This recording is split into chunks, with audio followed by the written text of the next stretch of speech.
This is Ross here with Josh Sutphin.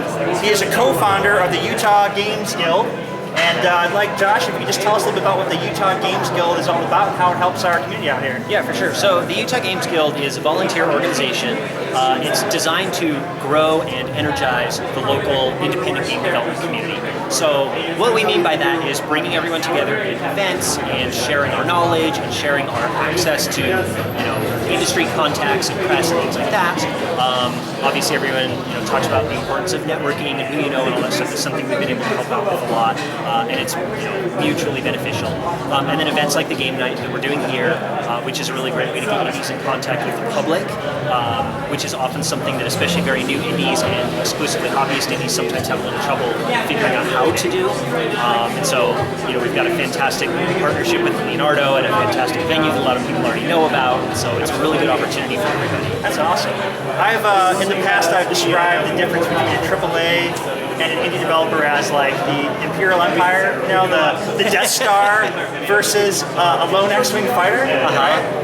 And it sounds like what you're doing here is taking one X-Wing fighter and building them into a squadron of X-Wing fighters. It's an organized squadron where the strengths and abilities of one can help learn and share and build off the advantage that the other members have. Yeah, something like that. There's so much strength in numbers. Up to a point anyway, but when we're all sharing our experience and stuff. One of the things that we have consistently found when we do Utah Games Guild events, which we've been doing for about 2.5 years now, is we meet new developers at every single event, people that we haven't met before, and they didn't know that there was a development community in Utah. In some cases, they didn't even know there were studios, much less indies, hobbyists doing stuff. And so, we end up having this, and I think this problem is prevalent everywhere. I feel like it's especially prevalent in Utah and other places that are not typically thought of as big game dev hubs. I'm sure you find this throughout a lot of the Midwest and some of this kind of stuff, where every indie feels like they're the only indie for like 1,000 miles around. And I don't think it's really true anywhere anymore. We know 200 plus indies in Utah right now, and 200 plus. Finding more. That's a big number. It's crazy. That's awesome. It's crazy. So fantastic. Now, you're a developer yourself, and I heard you just released a game. Can you tell us about your game that you just put out? So my game, well, I should say our game, because I didn't do it all alone, is Legacy of the Elder Star. It's a side-scrolling shooter that you play with the mouse, so it's one-to-one mouse movement, which is very different from playing with an arcade stick. Very different kind of gameplay dynamics and physics and stuff. We just launched it on Steam about 3.5 weeks ago, and so that's available to buy now. Fantastic. Please buy it. Check that out on Steam. But yeah, like I said, I didn't do it alone. I worked with an artist named Eric Exeter. He's a local artist. He's not here tonight, but he and I have been good friends for a long time. He's a fantastic illustrator. The whole game has a really digital illustrated kind of very hand-drawn style to it. We did everything in super high res, so it doesn't look pixely at all. Yeah, that's awesome. And that's been really well received. I'm super stoked with how it turned out. Now, to aspiring indie audience out there, a couple questions. First, what was the most challenging part of starting your own indie game studio and getting your game up and running? The most challenging part of starting it is that you have to start thinking about it like a business. And everyone says that. And everyone's like, oh yeah, I'll totally think about it like a business. They think it's just an attitude shift, and it is, and it's a difficult attitude shift. But there's a whole lot of practical crap that you have to do with, IRS registration and taxes and accounting and all this kind of stuff. Legal and, we had to file a couple of trademarks and, all these kinds of things that no one ever tells you how to do. And once you start to realize, oh wait, okay, here's the list of things I need to figure out how to do, and you start Googling for them, still no one will tell you how to do them.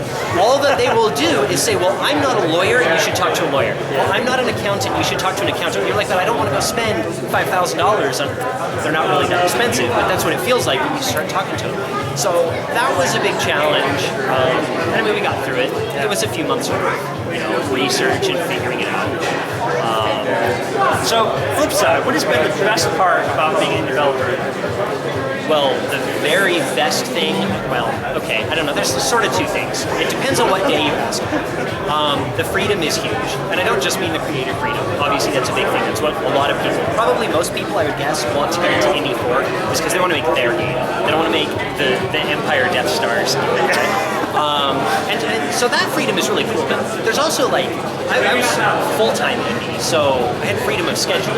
I didn't have to work this hour to that hour, Monday through Friday, and if my butt wasn't in the chair, I'm going to lose my job or something. And that was really nice. That's actually a big part of the reason why I was able to contribute what I've been able to contribute to the Utah Games Guild over the last few years, is because I had that schedule flexibility. But the other thing that's really cool about being indie is having, now that I've shipped a game, having made something that is 100% ours. I mean, I've shipped games in studios before. I've been doing this for a dozen years. But, when I shipped Warhawk and Starhawk, there's a huge piece of me, especially in Starhawk, because I was lead designer on that game. So there's a huge piece of me in that game. Yeah. It's not my game. That was the Lightbox team's game, And it's very different, even though Legacy of the Elder Star is a lot smaller. It's not a AAA game, much smaller game, but it's our game. Yeah, me and Eric, we made that and we own it. We self-published, so there's no publisher that owns a part of it, there's no investor that owns a part of it. We can do whatever we want with it from here on out. That's a really cool feeling that I've never had before. What would you say, if you could depart one piece of advice to fellow indies starting out, what would that be? This is going to sound so very cynical, but I think it's something that people need to hear because we don't talk about it enough. You have to learn how to fail. And I don't just mean that in the way everybody's heard the fail early, fail fast, fail off, whatever, blah, blah, blah, blah, blah. Bullcrap. Well, it's not really bullcrap, it's kind of valid, but it's not just learning that you need to fail, it's actually learning how to experience failure and deal with it, because it's hard enough when you work for a studio and then your game fails and everyone loses their jobs and all your friends scatter across it sucks, right? We hear about it, we read those stories on Gamma Sutra and Kotaku and all this stuff way too often, it feels like. But when you make something that is completely yours and then it doesn't live up to your expectations, that's a different kind of feeling. I mean, last year we did a Kickstarter for our game, and our Kickstarter face planted so bad. And there were some, extenuating circumstances, which we don't need to go into because it's drama and stupid stuff. The point is that it failed. And we had to figure out how to deal with the fact that, holy crap, we're not going to get the money to pay us for the next year of debt. And does this mean that nobody likes our game? Have we wasted all our time and money investment in this so far?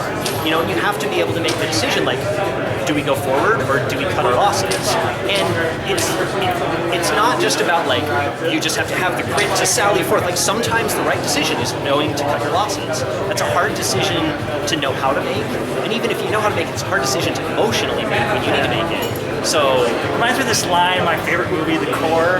Commander Iverson tells Beck, who's the aspiring pilot, that leadership is not about ability but responsibility, and that you don't really lead or learn until you fail. Yeah, you have to fail. I did a panel discussion for the Utah Digital Entertainment Network just a few weeks ago, and on that panel there was some discussion around this topic. Clark Stacy, who was also on the panel, he's the CEO of Wildworks, he had a really interesting thing he said, which is, it was a panel on entrepreneurship. He was speaking on that topic. He says, when you're an entrepreneur, you're gonna fail.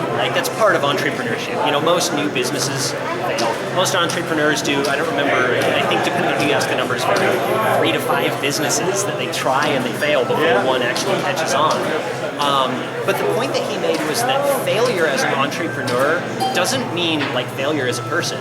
It basically means you just got an MBA. Absolutely. Without going to college, right? You learn so much from failure.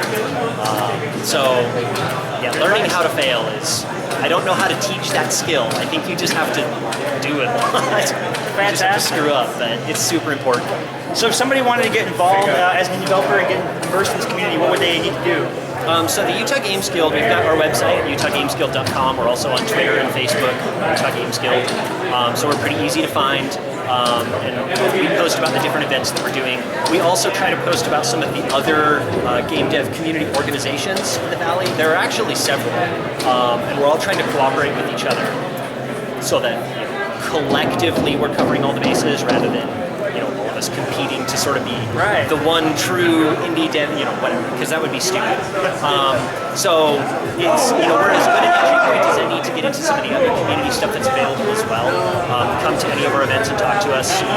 We are averaging almost an event a month at this point, between the Leo game nights and some of the bigger conventions, some of the other smaller things that we do. We'll have another one coming up at the end of this month, actually, in the West Jordan Library. Awesome. So keep an eye on our website for that. Thanks so much, Josh. Yeah, for sure. Appreciate it, man. You too. All right.